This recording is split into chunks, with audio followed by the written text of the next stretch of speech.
গণতন্ত্র প্রিয় সাধারণ মানুষ, আমরা এমনি বলেছিলাম একদিন যে একটা দিন আমরা রাতে হবে উত্তর 24 পরগনায় ঢুকে রাতের অন্ধকারে ইনসাফ যাত্রা গোটা রাষ্ট্রের মাটির সাথে তাদের পায়ের সম্পর্ক আরো নিবিড় করতে পারলো এবং শপথ নিল রাতটা যতই অন্ধকার ঘন এবং শীতল জমাট, তার মানে ভোরের আলোটা খুব তাড়াতাড়ি এবং সামনেই আছে। ওরা বলছে তোমরা কত দূর যাবে? আমরা বলেছি আমরা সমাজতন্ত্র অবধি যাব। ওরা বলেছে এখন কত দূর যাবে?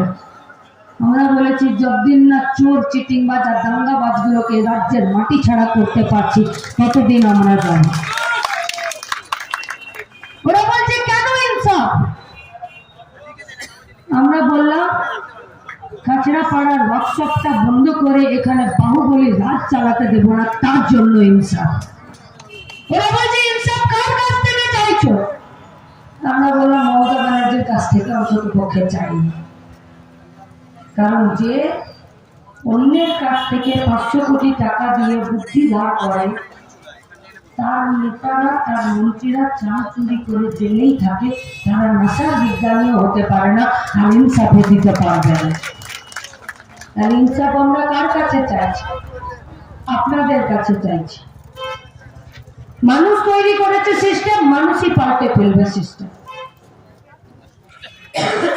মানুষই তৈরি করেছে কলকারখানা, মানুষই বাঁচাবে নিজেদের ভাতঘরকে। মানুষ কাজ চায়, মানুষই শক্তিশালী আন্দোলন তৈরি করে মানুষের হাতে মানুষই কাজ তুলে দেবে।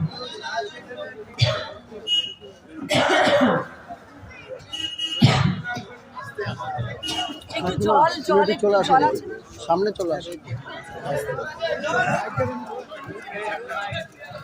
তাই লড়াইয়ের ময়দানে আমাদেরকে থাকতে হবে। সমস্যা আছে, একা আমার না, আমার সব সহযোগিতা, আপনাদের ভালোবাসা আর ওদের তেজ, দুটো মিলে ইনসাফ যাত্রা চলছে। আসুন 7 তারিখে বাকি সব কথা সুদে আসলে হবে। ইনকালাব ধন্যবাদ।